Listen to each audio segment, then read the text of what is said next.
All right. Hi, Nikki. Thanks for joining me Hi. today. Super excited to have you on.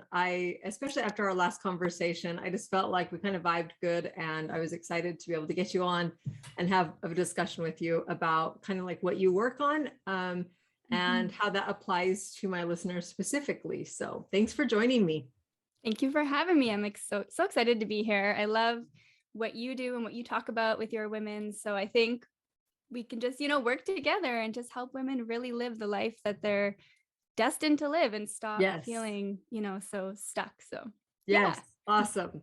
Okay. So as an icebreaker, what I like to Okay. do when I start out my podcast with other people is just to ask five kind of they're super random questions and all over the place. So brace yourself. Okay. First one is your favorite author or book? Oh, do you know what? I'm just going to say this because I'm reading it with my son right now. We're on book number 5 is Harry Potter. Oh, such a great series. It Right? is Just really good. so nostalgic. And I feel Yes. like the character development is on point. Yes. Yes. I love it. Yeah. Okay. Harry Potter is definitely always a good go-to. Chocolate or vanilla? Vanilla. Vanilla. Yeah, me too. Okay. Favorite destination?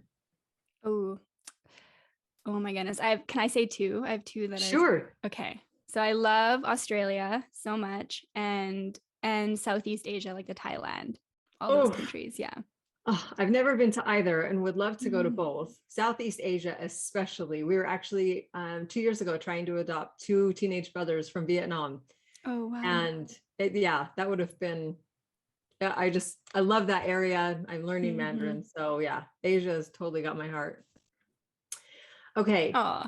Things to do to relax. To relax. Okay.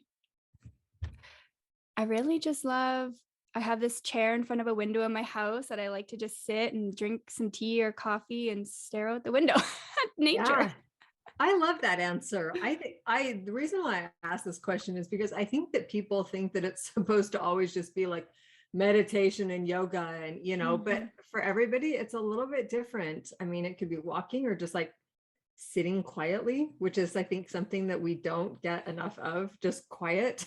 Yeah, exactly. Yeah, I super love playing Minecraft with my boys. That's like Oh, my way nice. to just like unwind after a crazy day. So okay. That was, I think I told you I was going to ask you 5 questions, but that was 4. So that's what we're Perfect. doing. Love it. Okay.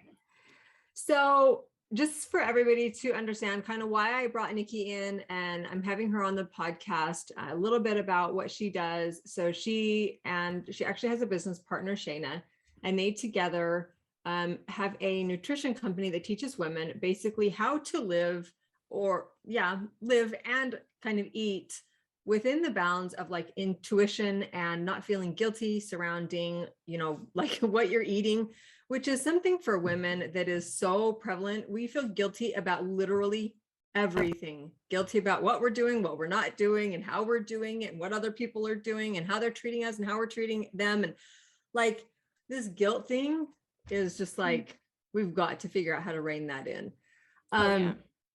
That is a huge, do you find that in the women that you coach that the guilt aspect is a major player in the way that they eat and the way that they live their life? Oh, 100%. 100%. Guilt. Oh man, guilt stems so deep in everything that I find women experience with eating, because from such a young age, you're already like, told to finish food on your plate and told there's starving kids in other countries.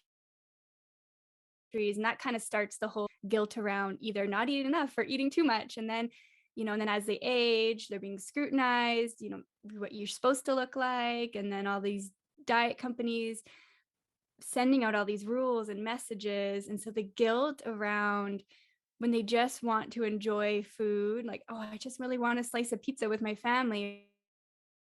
And then they fail, they beat themselves up over it. And then it just snowballs into more overeating or restriction that causes binging. And it's kind of the root of it all, I would say. Yeah. Yeah, it's so frustrating. I like that you pointed out really that it stems from a young age. And I think that a lot a lot of our problems stem from a young age. When we have people that we view as, adult figures and people who have all their crap together, giving us advice or guidance, or like putting us in a box or telling us what we are or aren't, or what we can do or can't do, that we trust them and we think that they must know what they're talking about, only to realize as we become adults ourselves that we don't all have our crap together all the time, and that not everything that we say is actually like factual or true or correct, or like. Yeah. And so it's interesting to me, though, as we age, that somehow, even though we can see in ourselves that we don't have it all together as an adult, we still hang on to the beliefs that those adults, when we were children, who didn't have it all together, we're still hanging on to them as if they were true and right and correct. And they have become a Yeah. foundational piece of who we are. And it's just an interesting kind of cycle of, Mm-hmm. I don't know, it's fascinating in my brain to kind of look at that stuff and figure out kind of the root cause of things, because we can't fix what we don't acknowledge. So, Exactly. so I love that I love Yeah, I that was just you gonna say bring in. oh, Go ahead. oh, sorry. Yeah, I was just gonna say it's those, even though we know as adults, like our critical thinking, higher like frontal cortex of our brain is like, that's not factual information. Yeah. It's so deep into your like subconscious belief and value system that it still drives your behavior and your feelings of guilt. So yeah, Yes. it's so interesting. Yes, it's fascinating to me, the correlation between our subconscious and conscious mind, and so many things that just hang out in our subconscious that we're not even actively trying to rewrite. Like Mhm. a lot of times, and I think that this is where what you were saying about sitting quietly, it gives us an opportunity for introspection, which most people don't ever do.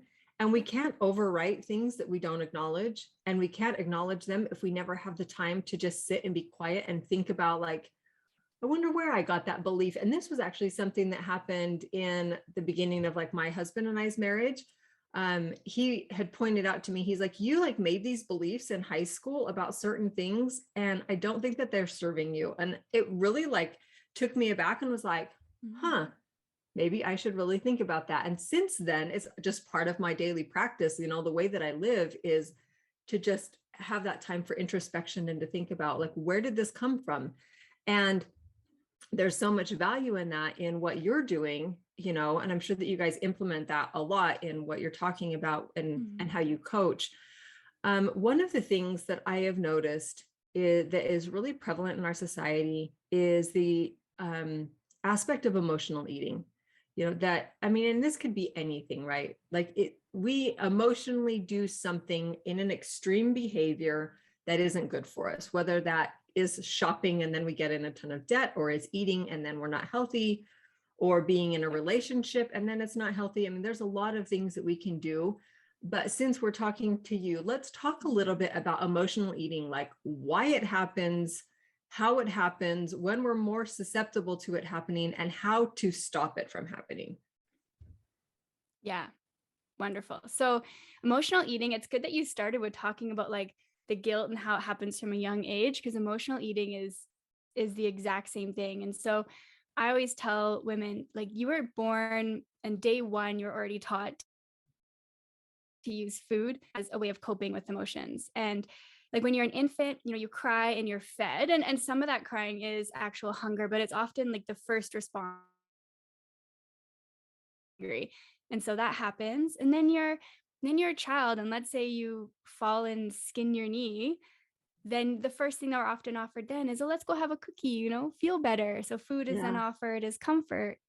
And then as you grow, you go play soccer and you score a goal, and then your parents are like, yay, let's celebrate Yeah. with an ice cream cone, and then you're a teenager and you break up with your significant other, and your friends are like, let's go get ice cream. Like Right. we're taught literally from day one that food is a great way to cope with emotions. And we're not really, like, hopefully are in future generations, because we're more aware of emotional regulation and intelligence. But, I feel like definitely our generation and further, you're kind of like taught to mask emotions, to suppress emotions. And so we only really know food as a comfort. And it really does become this learned behavior that happens so quickly, again, in the subconscious brain. You feel stress, you feel boredom, you feel sad, and the first thought is eat. And it's only our really type of way of coping. And we use food to feel better, so get a little bit of a dopamine response, but also to not have to deal with that emotion. We're too scared to feel sadness or to Yeah. feel the pain. Yes. Yeah. I actually had a conversation with my husband this morning. I said something about he's really stressed out at work right now. And I was like, I really don't like it when you're stressed out because your energy is just really heavy. And he's like, I don't like to be stressed either. I know it's not good for me physically or mentally. I'm like, or emotionally. And he's like, I only have one emotion. And I was like, that's a fat lie. even Yeah. though even though you don't acknowledge your emotions, they are actually there. And that is true for everybody, is that Yeah. people think that we only have like 4 major emotions, but they're like, I have a list that people can access.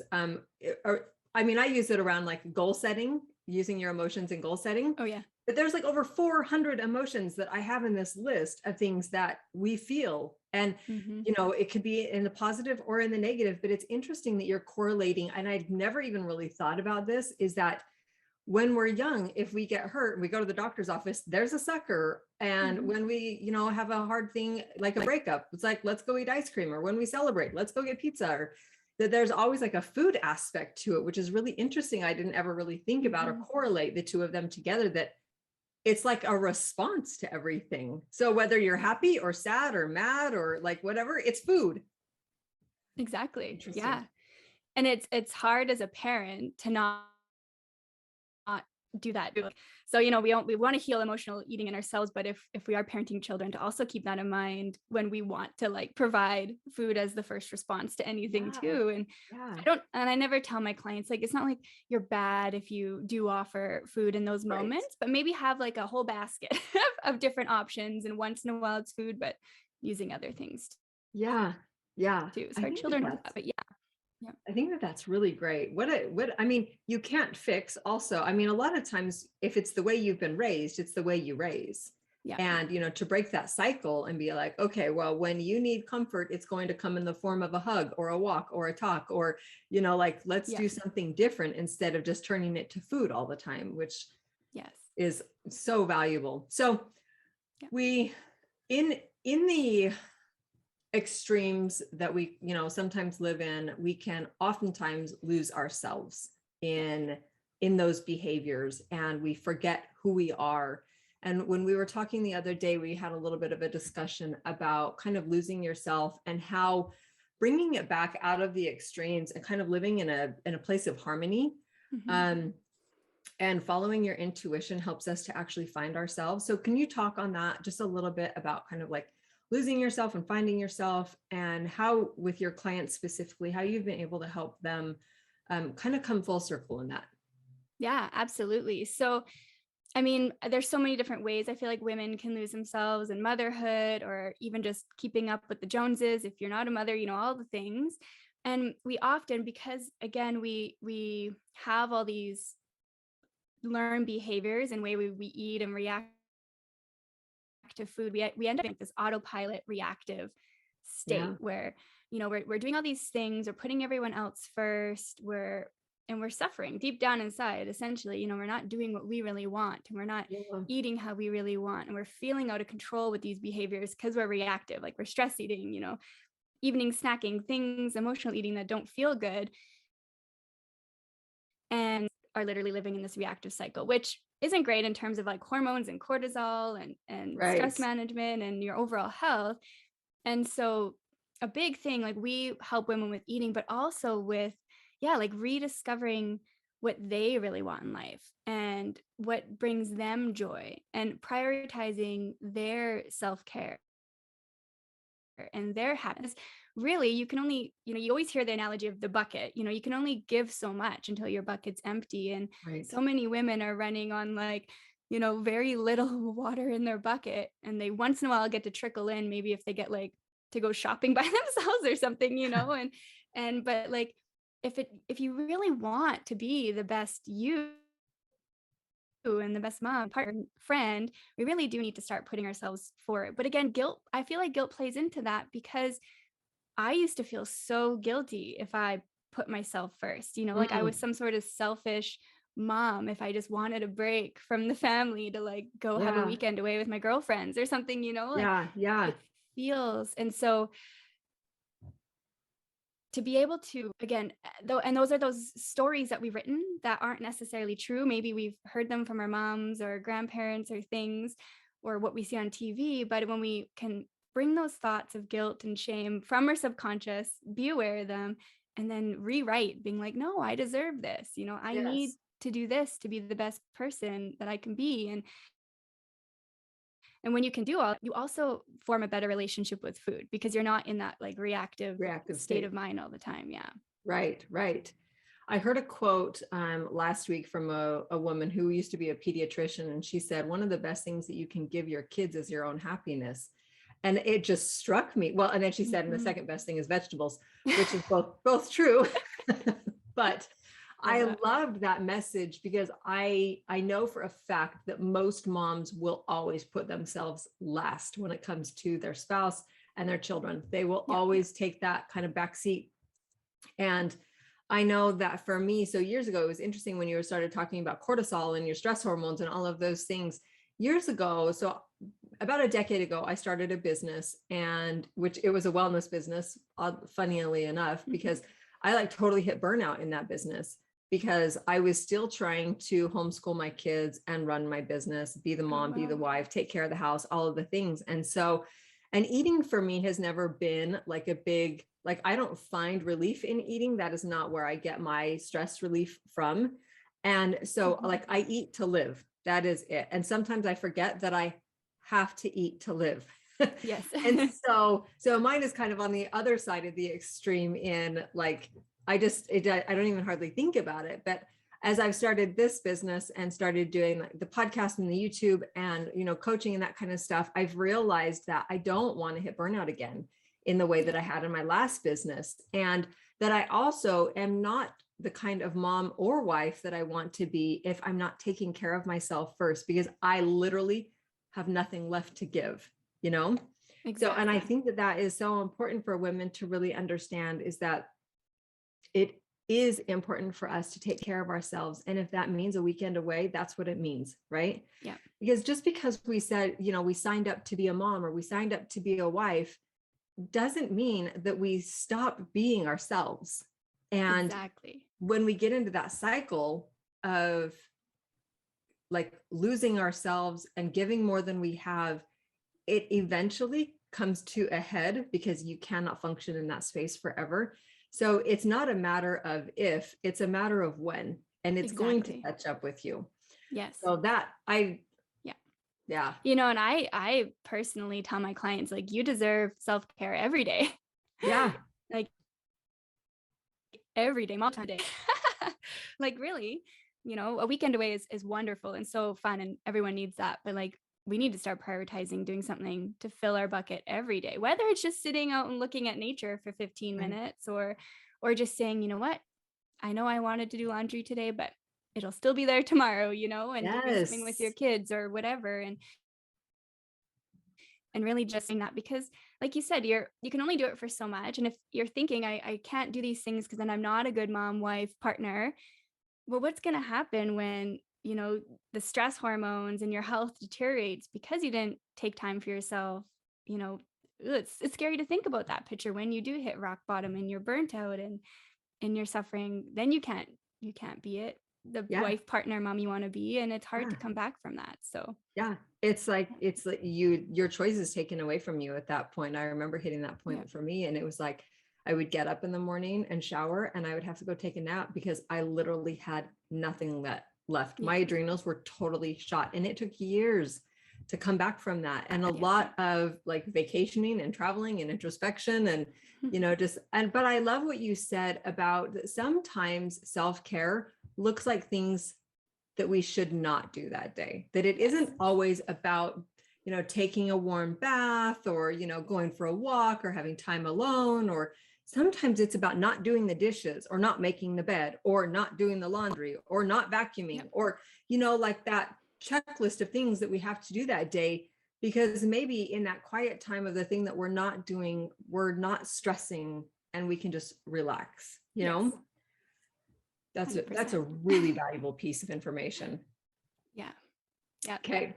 So moving to the next one, and this is something that really stood out to me when I was going over your website and kind of looking at what you guys do, is the whole idea of intuitive eating. And I would obviously branch that out into intuitive living as a general whole, because I think that there's not enough of that we just kind of go with the quota of the expectations that others have placed upon us. And we stop listening to ourselves and our gut, and women especially are very, very intuitive. And if we can tap more into that, we will only be served well by doing that. So with reference to eating specifically, talk about intuitive eating and kind of like what that looks like. I don't know that most people are going to even understand what that is. Yeah. And there's a lot of misinformation about it on Instagram too, but intuitive eating, or as Shane and I like to call it, like food freedom, is kind of our way of saying it. But yeah, it's really eating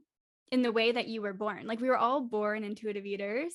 You know, if you've been around kids, you can give them a cookie, and if they're not into it or they're full, they will take a bite and be like, bye, and run away, you know, like they're over it. Yes. And so intuitive eating is really just having the skill of being able to listen to your body, eat when you're hungry, and stop when you're full, which is a very, very simplified version of it. And I know people are like, well, never, like, I don't know those cues, or I'll only want to eat if I eat whatever I want, I'm only going to want to eat donuts and chips and stuff like that. Because really, with intuitive eating, there's no food rules.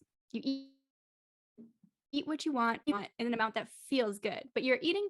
The caveat is you're eating with the intention to feel better. And, you know, overeating doesn't feel good. Undereating doesn't feel good. Right.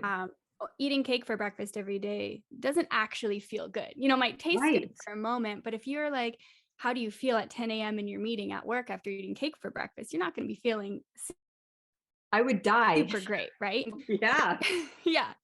Yeah. Blood sugar crashing, you're like ready for nap. So yes, that's the part I always really express is when you eat with the intention to feel better and you have no food rules, then your body can guide you into what you want to eat. And I think that people are so detached from that because of diet culture and being told you must eat this, these foods are good, these foods are bad, that you've never really felt that ability to like have an actual craving for veggies or something that's on the healthier side. But I always ask, I'm always like, have you gone on vacation somewhere where you had to eat out all the time?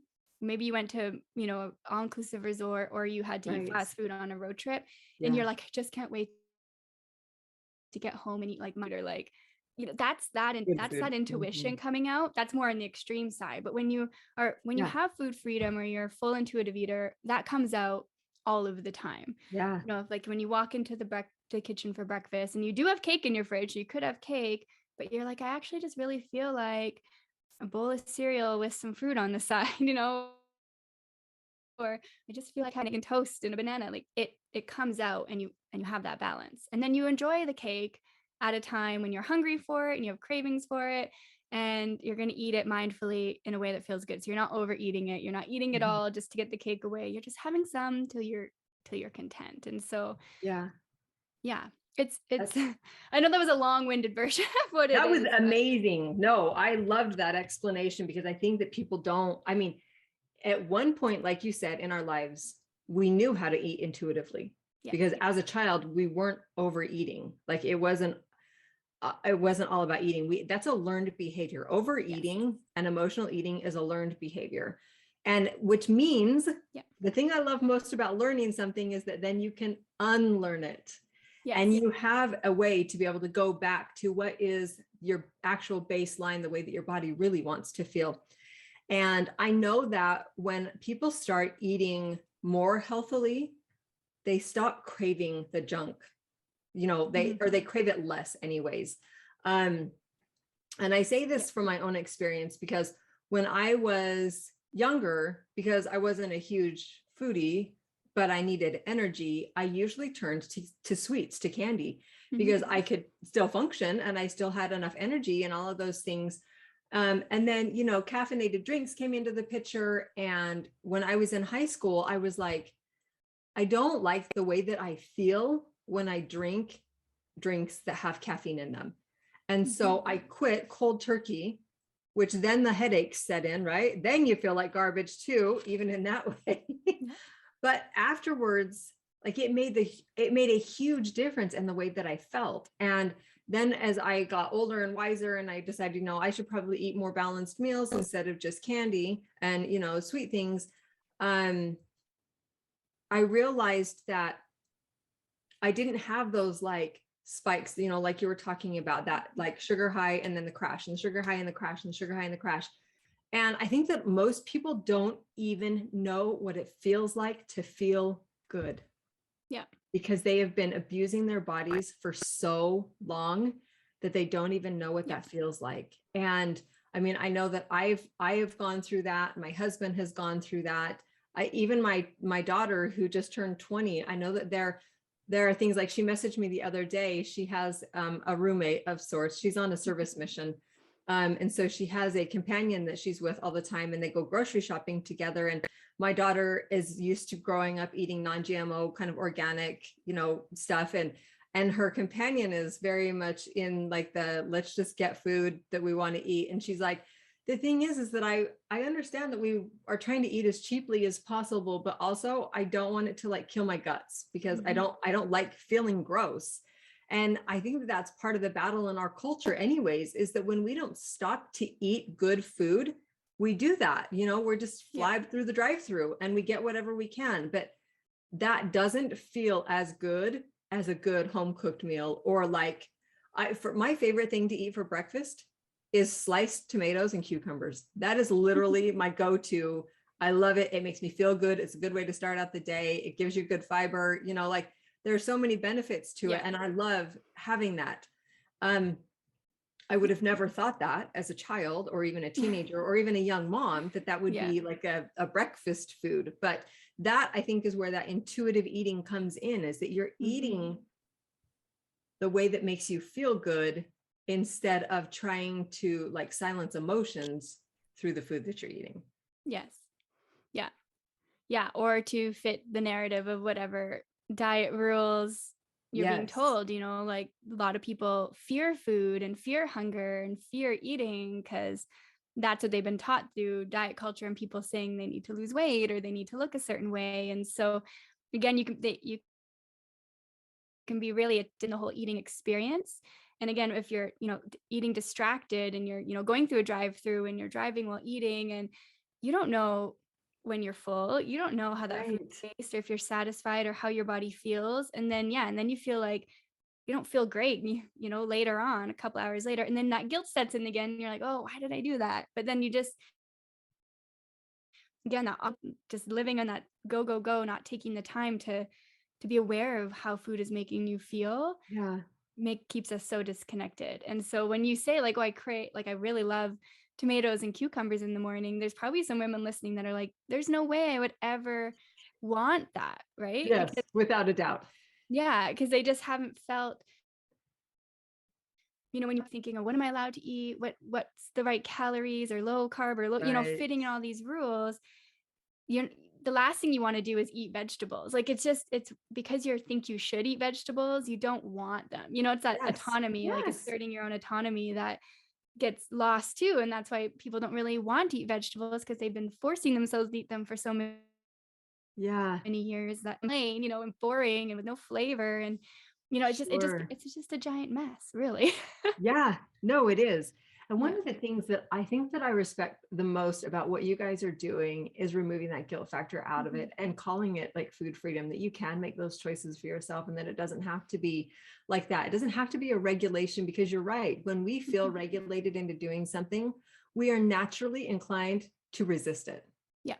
And so when somebody says eat more vegetables, or only eat at this time or this time, and only eat this thing and only these calories, and like, whoa, as if we don't have enough stupid rules that we have to keep track of. Like the way we should be eating shouldn't be one of them. We will all only be served by listening to ourselves and being more intuitive in that way. Exactly. And I think that there's so much value in that type of living, like I said, just in general, just intuitive living in general.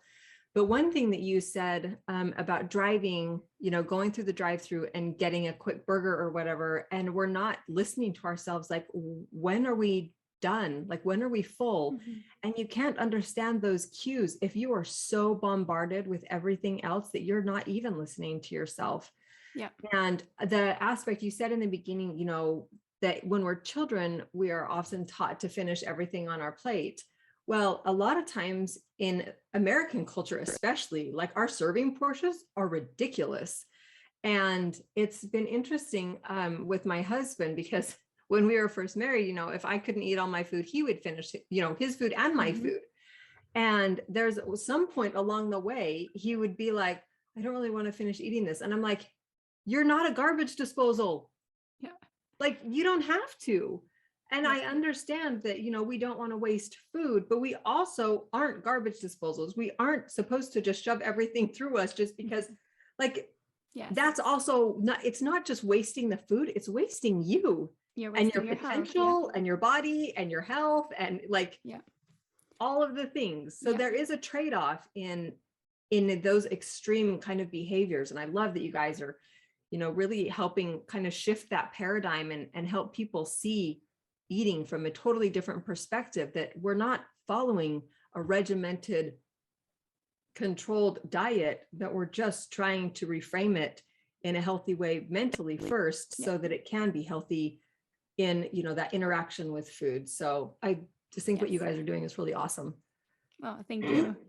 We are so passionate about it because just like you are with helping women, like, there's so much potential for life, and with your eating, if you're stressed and worried and hyper focused on your eating and what you didn't eat and what you did eat and how you look and all that stuff, you just miss out on so much life. It takes up so Yes. much space in your brain and energy. And even as moms who, maybe feel like, oh, I can't go on to the beach with my kids until I lose 10 pounds and Right. have these, Right. you miss out on all these your kids that you're going to look back on one day because you're worried about how others are going to think of you. And, it's just, you're not living for you. And Yeah. I always say to women, I'm always like, everyone on the beach is worried about their own self. No one's looking at you, like, Yeah. your kids just want to be with you. Just go, and Yeah. so. And even if they are thinking about you, it's none of your business, right? Like, Exactly. and their opinion has no bearing on your life unless you allow it to be there. Yes. So yeah, that's a whole episode in itself. You just, like, hit Right. one of my buttons. Yeah. Yeah. Awesome. Okay. So my challenge for everybody that's listening is kind of wrapping this up. And what I would really tell people, I think, well, I'm going to give it to you first. What is your biggest thing that you feel like people could implement on, a day-to-day basis that makes this feasible for them? Okay. Wow. So I think from taking away everything that we talked about is creating a pause. I think the first step to feeling good about your eating and in control and not being like diet culture control, but just like Right. being able to stop when you're full and not being in that reactive state is bringing what you're doing from your subconscious to the forefront of your brain, the awareness. So, if you catch yourself in the kitchen, you're not even sure why you're in there, just stop and ask yourself, what am I in here for? No guilt, no shame, like you're asking your best friend neutrally, so you can figure out what's causing you to get there, what's getting you in that reactive mode. Because once you can do that, then you can start unlearning, breaking those habits, those strong neural pathways. Your brain is neuroplastic. You can change those. And then you can start to create new outcomes, create new coping mechanisms, create, whatever you want the outcome to be. So I love that. Great answer. And one of the things, you keep saying things in my mind is just like, oh yeah, this, and like, good conversation. It's funny to me how people associate this with food, but like, if we drank water every time we were stressed, like, we would be sick because we were intaking way more than we should be. And I think that if we can view food in the same frame of reference, like, that we don't do it because we're emotional. We do it because we're hungry or because we need the nourishment, that kinds of things that there are those cues. And if we will listen to them, we will only be benefited by that. Just like we would if we drink water when we're supposed to, when you're thirsty, not forcing yourself to drink water. Yeah. Brilliant. Yeah. We always want to come from a place, I just want to say, of like, not from shame, because we don't want to cause more guilt or shame if you do end up emotionally eating, but just that kind, like, neutral awareness, right? So if it does happen, Rich, what got me here? Oh yeah, I was feeling sad and I just, instantly went, and then you can learn from that. Yes. Yes, absolutely. There is always a learning in it. There's this. So any trial, any hiccup, anything that we come up against in life, it is not supposed to be something about us feeling guilty and ashamed of ourselves. It's supposed to be a learning opportunity.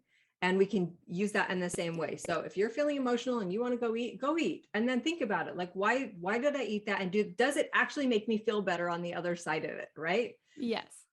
So I love that. Okay.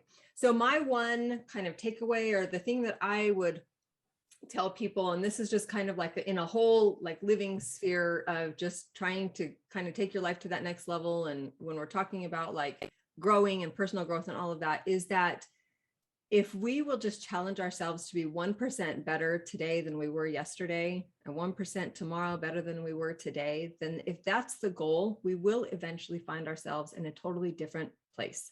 And that could be with, when people are like, oh, I want to exercise, and they get a gym membership, and then they're like, I need to go spend 30 minutes in the gym and it has to look like this. And I'm like, no, it actually doesn't. Really, your first challenge should just be, I'm going to do something every day to move my body, whether that's a walk or, a bike ride, whatever that looks like for everybody. It's so individual.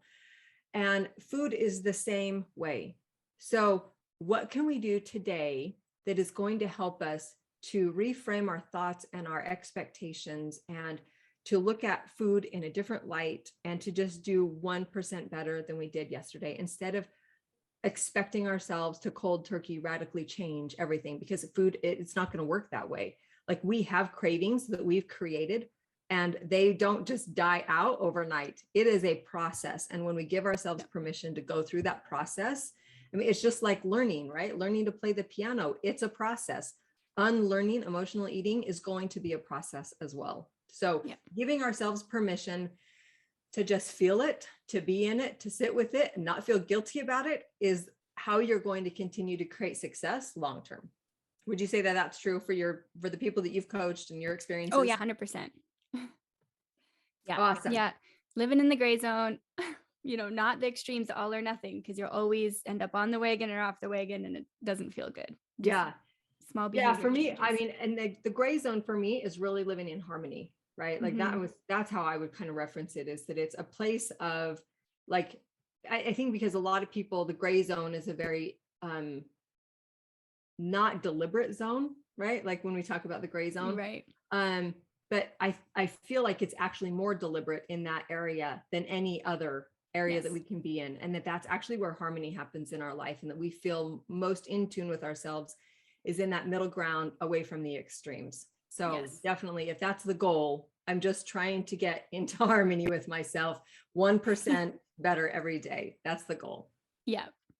Awesome. Okay. Nicky, thank you so much for jumping on and joining me. I've loved talking to you. I think that what you guys are doing is amazing, and that there's so much value in it, and so much obviously need for it. So where can people find you online that is like your biggest place that you guys are at? I would say Instagram.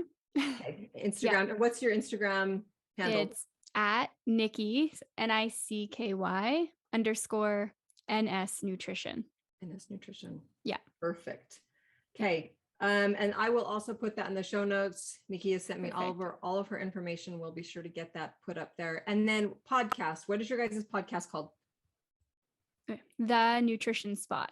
That's right. The Nutrition Spot. Okay. So you guys can go check out more of what Nicky and Shayna talk about on the Nutrition Spot on all the major platforms. Yep. And your website is nsnutrition.co? .co, yeah, not .com, .co. Whoever has .com, please give it to us. Right. Yeah. Okay, brilliant. All right. Well, thank you so much for today. I really appreciate you getting on and sharing your wisdom and experience with our listeners. Thank you for having me. I loved it. It was Yeah. wonderful. All right. Okay, well, we'll talk to you later. Sounds good. All right. Bye.